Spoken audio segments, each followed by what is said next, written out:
Hello, future doctors of India. Welcome back to the Mantra family. I am Varun Agrawal, and this is your channel Mantra of the Biology. जैसा कि हम morphology of plant पढ़ रहे हैं, ठीक है, और तो उसमें हमने अभी तक 2 आपके चैप्टर खत्म कर चुके हैं। हमने 2 लेक्चर्स में क्या-क्या पढ़ा, हम एक बार वो देख लेते हैं। हमने 2 लेक्चर्स में पढ़ा कि मॉर्फोलॉजी एग्ज़ैक्टली है क्या? मॉर्फोलॉजी की स्टडी हम करते क्यों हैं? क्योंकि इसका टैक्सोनॉमी में एक बहुत बड़ा इंपॉर्टेंट रोल होता है मॉर्फोलॉजी का। और हम किसी को भी अगर आइडेंटिफ़ाई करते हैं, अगर किसी कैरेक्टरिस्टिक को हमें पता है कि टैक्सोनॉमी की सबसे इम्पोर्टेंट जो सबसे पहला स्टेप होता है टैक्सोनॉमी का, सबसे पहला स्टेप होता है आइडेंटिफिकेशन, कैरेक्टराइजेशन। तो आप कैरेक्टराइजेशन पहले उसको एनाटॉमिक्स करने से पहले आप उसकी मॉर्फोलॉजी देखेंगे ना। आपको जो बाहर से जो आपको डिफरेंस दिखाई दे रहा है कि कोई छोटे किसी का स्टेम छोटा है, किसी का स्टेम अंडरग्राउंड है, किसी का स्टेम बड़ा है, तो ये आपकी बेसिक मॉर्फोलॉजी है। तो आप बेसिक चीज़ों को देख के आप पहले उसको क्लासिफाई करेंगे। फिर जब बेसिक चीज़ों को क्लासिफाई करने के बाद फिर हम उसकी एनाटॉमिकल स्टडी करते हैं कि आपके मान के चलो 2 छोटे-छोटे स्टेम एक जैसे हाइट के हैं। लेकिन अब उनमें डिफरेंस क्रिएट करना है, फिर स्टडी करनी है, तो हम एनाटॉमिकल स्टडी करते हैं। क्लियर हो गया? तो हमने ये देखा कि मॉर्फोलॉजी की एक्चुअली हम स्टडी क्यों करते हैं?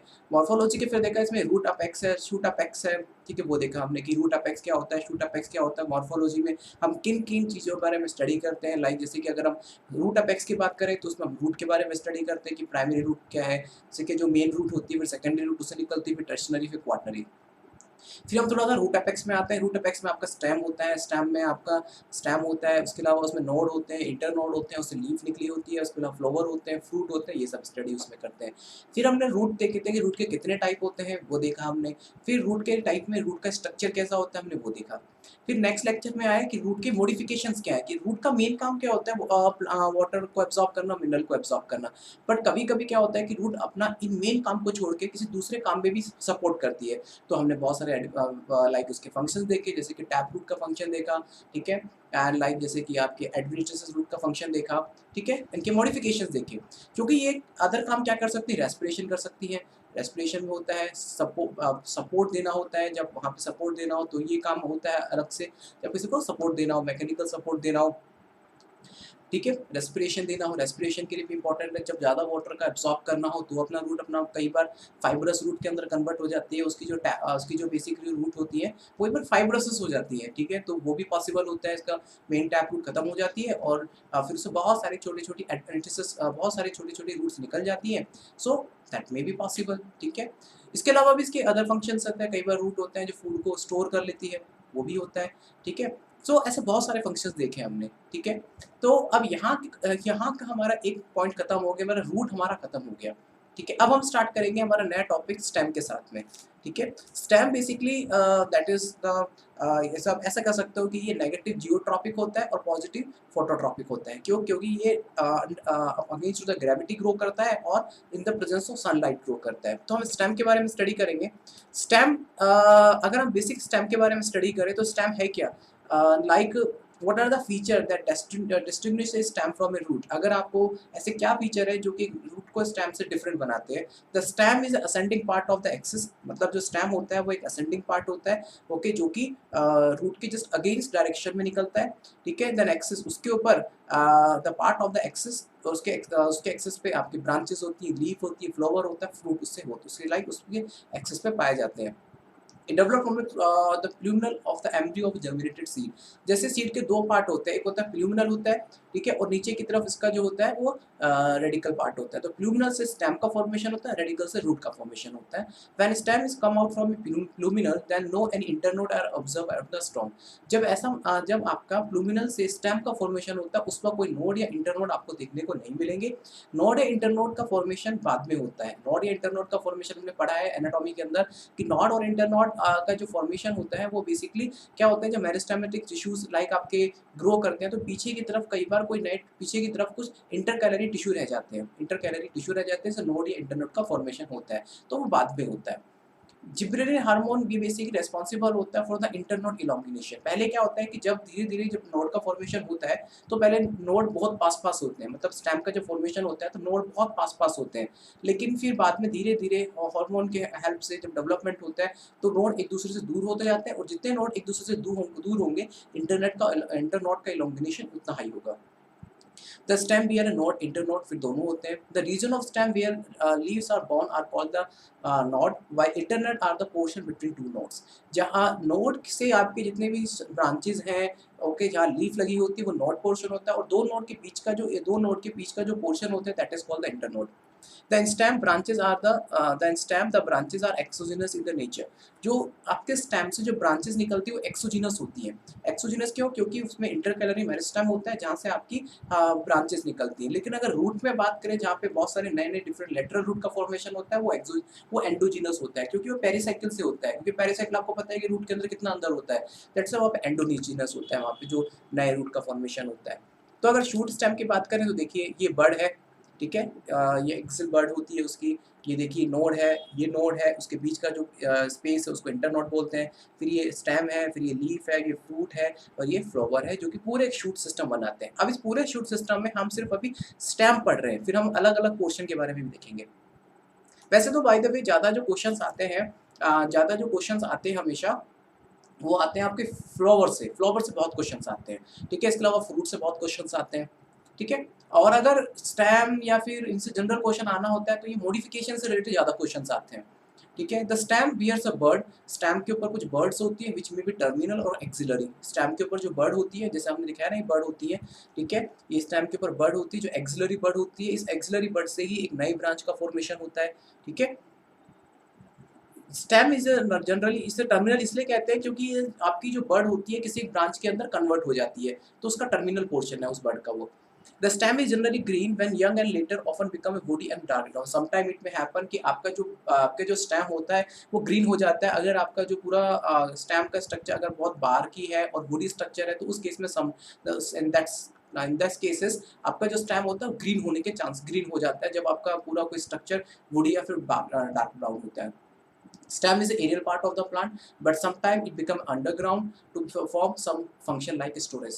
Generally क्या होता है, स्टेम तो एरियल पार्ट होता है, लेकिन कभी कुछ केसेस में वो अंडरग्राउंड भी हो जाता है। कोई फंक्शन परफॉर्म करना होता है, लाइक कोई सपोर्ट देना होता है या फिर कोई स्टोर करना होता है, तो उस केस में फंक्शन आपका जो स्टेम होता है वो अंडरग्राउंड भी हो सकता है।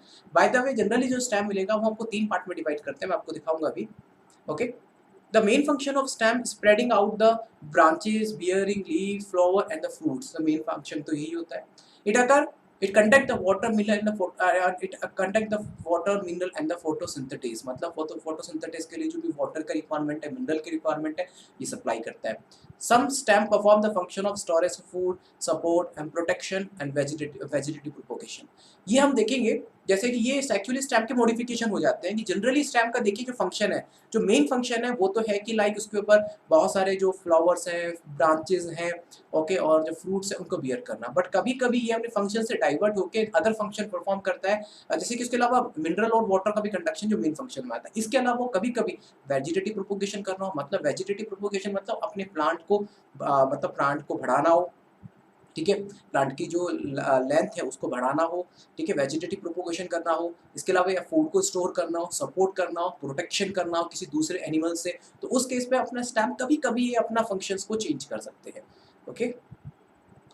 वेजिटेटिव प्रोपगेशन अगर कंफ्यूज हो रहा हो, वेजिटेटिव क्या है, लाइक द वेजिटेशन, जो आपका पूरा प्लांट है वो वेजिटेटिव पार्ट है, ठीक है? वेजिटेटिव पार्ट उसको प्रोपोगेट करना, मतलब उसको ग्राउंड के ऊपर प्रोपोगेट किया जाता है ताकि वो ग्राउंड के ऊपर फैले, स्प्रेड हो। तो स्टेम और दो टाइप के हैं यहाँ पे, aerial stem and underground stem, ठीक है? एरियल मतलब जो कि एयर में रहता है वो एरियल स्टेम है, और अंडरग्राउंड स्टेम मतलब जो कि अंडरग्राउंड में रहता है, ठीक है? जो कि अंडरग्राउंड चला जाता है किसी दूसरे फंक्शन को परफॉर्म करने के लिए, स्टोरेज को परफॉर्म करने के लिए या फिर कोई वेजिटेटिव प्रोपगेशन के लिए परफॉर्म करना हो, तो स्टेम अंडरग्राउंड हो जाता है। तो एरियल स्टेम बेसिकली क्या होता है, अपराइट मतलब स्ट्रेट फॉरवर्ड होता है। It may be of two type, strong हो सकता है या फिर वीक हो सकता है, लेकिन होगा ये ग्राउंड से बाहर। अंडरग्राउंड बात करें तो ये बेसिकली क्या होता है कि स्टेम जब कोई बहुत सारे फंक्शंस को परफॉर्म करने के लिए वो अंडरग्राउंड चला जाता है। तो हम स्ट्रॉन्ग स्टेम के बारे में हम बात करेंगे, हम सारे स्टेम देखेंगे, पहले स्ट्रॉन्ग स्टेम देखेंगे, इन सभी स्टेम को कवर करके फिर हम जाएंगे अंडरग्राउंड स्टेम के बारे में, वो पढ़ेंगे, फिर इन सब के मॉडिफिकेशंस पढ़ेंगे, ठीक है? तो स्ट्रॉन्ग स्टेम में हम देखेंगे कि ये 4 टाइप के होते हैं, ठीक है? एक्स करंट या कोनिकल स्टेम, डी करंट या डेलिक्वेसेंट स्टेम, या फिर कॉर्डेक्स या पाम ट्री और कर्व स्टेम। ये 4 तरह के आपके एरियल स्टेम है जो कि अंडरग्राउंड मतलब ग्राउंड लेवल से ऊपर की तरफ होते हैं। अब आता है आपका एक्स करंट। या कॉनिकल स्टेम, ठीक है, एक्स करंट या कॉनिकल स्टेम। देखिए थोड़ा बहुत एक्चुअली क्या एक्स करंट और टी करंट इनमें आपको कुछ मेजर सा डिफरेंस आपको मिलेगा, तो वो मेजर सा जो डिफरेंस होता है ना वही आपको ध्यान में रखना है। ध्यान रखना ये मेजर का डिफरेंस ही आपको ध्यान रखना है, एक्स करंट क्या है, ओके, और टी करंट क्या है, डेलिक्वेसेंट क्या है, कॉनिकल क्या है। एक्स करंट में क्या होता है, जो प्लांट का स्ट्रक्चर होता है कोन शेप जैसा होता है, इसलिए इसको कॉनिकल स्टेम भी बोलते हैं। इसमें क्या होता है कि ये इंडेफिनिटली ग्रो करता है। इंडेफिनिटली ग्रो इसलिए करता है क्योंकि उसकी जो एपिकल मेरिस्टेम होता है, इसके अंदर एपिकल जो मेरिस्टेम होता है ये इसमें लिविंग होता है, मतलब इसमें सर्वाइव करता है, इसमें रहता है, और जब तक उस पे एपिकल मेरिस्टेम रहेगा जब तक वो प्लांट ग्रो करता रहेगा, ठीक है। तो branches, side branches grow in acropetal manner, मतलब जैसे कि जो साइड ब्रांचेस होती है, जैसे कि इस में उससे जो साइड ब्रांचेस निकलती हैं, ये साइड जो ब्रांचेस होते हैं एक्रोपिटल मैनर में ग्रो करती है। एक्रोपिटल मैनर क्या होता है कि जो ओल्ड जो ब्रांचेस होती है, ओल्ड ब्रांचेस वो नीचे की तरफ होती हैं और जो यंग ब्रांचेस होती हैं वो ऊपर की तरफ होती हैं। एक्रोपिटल मैनर ये हम फ्लावर में भी पढ़ेंगे, ठीक है, काफी बार आएगा एक्रोपिटल मैनर क्या होता है। तो ये इस तरीके चलते हैं, जैसे ग्रो करता जाएगा, ओल्ड जो ब्रांचेस नीचे की तरफ जाती जाएंगी और यंग प्लांट्स आपकी ऊपर की तरफ जाते जाएंगे, यंग ब्रांचेस जो होती है। The tree take a pyramidal shape, मतलब ऐसे कॉनिकल और पिरामिड का शेप ले लेता है। और development of the racemose branching, racemose branching में क्या होता है कि एक तरह की ये एक्रोपिटल ही होती है रेसिमोस ब्रांचिंग। रेसिमोस ब्रांचिंग में क्या होता है कि ये आपके जितने भी ओल्ड जो ब्रांचेस नीचे की तरफ मिलेंगी और जितने भी आपकी यंग ब्रांचेस होती हैं वो ऊपर की तरफ मिलेंगी, ठीक है। एग्जाम्पल के लिए पाइनस, मैं आपको स्ट्रक्चर दिखाता हूँ, ये देखिए, ये पाइनस का स्ट्रक्चर है। इसमें क्या होता है, इसकी जो ये लोअर जो इसकी आप नीचे की तरफ ब्रांचेस देख रहे हैं ओल्ड ब्रांचेस है, ऊपर की तरफ आप जो ब्रांचेस देख रहे हैं ये न्यू ब्रांचेस है। और इसका जो एपिकल पार्ट होता है, जो एपिकल मेरिस्टेम का जो पार्ट होता है वो लिविंग होता है, दैट्स व्हाई ये इंडेफिनिटली ग्रो करता है। समझ में आ गया आपको? वेरी गुड, आना चाहिए समझ में। अब आते हैं हम डी करंट या डेलिक्वेसेंट स्टेम। देखिए डी करंट और डेलिक्वेसेंट के स्टेम में क्या होता है, कई बार इनके जो एपिकल जो मेरिस्टेम होता है वो उसकी डेथ हो जाती है, मतलब वो सर्वाइव नहीं करता, वो उसकी डेथ हो जाती है, वो खत्म हो जाता है। तो एपिकल जो मेरिस्टेम पार्ट था उसकी वजह से क्या होता है, इनकी जो ग्रोथ होती है वो एक लिमिटेड हो जाती है, मतलब एक पॉइंट के बाद में इनकी ग्रोथ खत्म हो जाती है, इनडेफिनिट ग्रोथ नहीं होती, डेफिनिट हो जाती है इनकी ग्रोथ अब। तो ये द टर्म इज मोस्टली यहाँ कहाँ अप्लाई करते हैं, जहाँ पे क्या होता है, देखिए डेलिक्वेसेंट में आपको ज़्यादा फर्क नहीं मिलेगा, थोड़ा सा कंफ्यूजन कहाँ होता है। ये term is this term is most applied to a leaf plate that partially wrap और having a wing around the stem और पेटियोल और extended down the along the stem. देखिए इसमें क्या होता है, आप यहाँ पे मैंने आपको दो एग्जांपल्स में आपको क्लियर हो जाएगा, मैंगो ट्री और बनियान ट्री, मतलब मैंगो ट्री हो गया और बरगद का पेड़ जिसको फिकस भी कहते हैं, इसका साइंटिफिक नेम है। इसमें क्या होता है, इसका जो एपिकल मेरिस्टेम होता है वो उसकी डेथ हो जाती है, लाइक एपिकल मेरिस्टेम खत्म हो जाता है या ब्रेक डाउन हो जाता है, वहाँ पे हट जाता है, रिमूव हो जाता है। तो उसकी वजह से क्या होता है कि इसकी जो लीफ निकलती है, देखिए वो इस तरीके से था, ठीक है।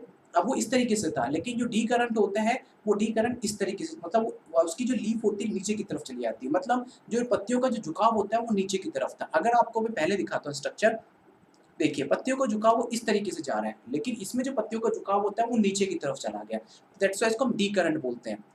इसमें क्या होता है कि पार्शियली रैप और having a wing around the stem, कई बार क्या होता है ये इसकी जो लीफ होती है या तो जो स्टेम को ये पार्शियली इसको कवर करती है, पार्शियली रैप करती है, ठीक है, या फिर पार्शियली रैप करती है, या फिर उसको पेटियोल को जहाँ से मतलब जहाँ से ओरिजिनेशन होता है लीफ का उसको कवर करती हैं, और extended down along the stem, और मतलब वो अलोंग स्टेम के साथ में, स्टेम के साथ साथ वो एक्सटेंडेड होती है, जैसे कि स्टेम बढ़ता जा रहा है वैसे उसकी धीरे धीरे नीचे की तरफ जाने लग जाती है, इस तरीके से लीफ होना स्टार्ट कवर हो जाती है। तो वो इसका जो झुकाव होता है लीफ का वो नीचे की तरफ आपको मिलेगा, जिसको हम कहते हैं डिकरेंटली डेलिक्वेसेंट स्टेम, ठीक है।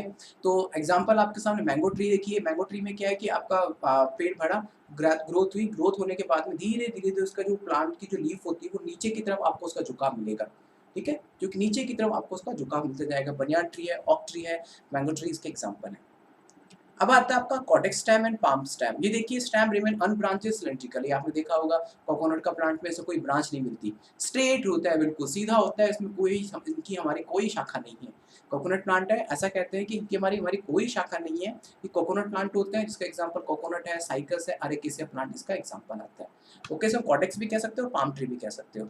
अगर आपको डिफरेंस देखना हो, मैं थोड़े डिफरेंस के लिए पिक्चर डाल दिया है आपके लिए। देखिए ये आपका है कॉटेक्स एंड पाम ट्री हो गया।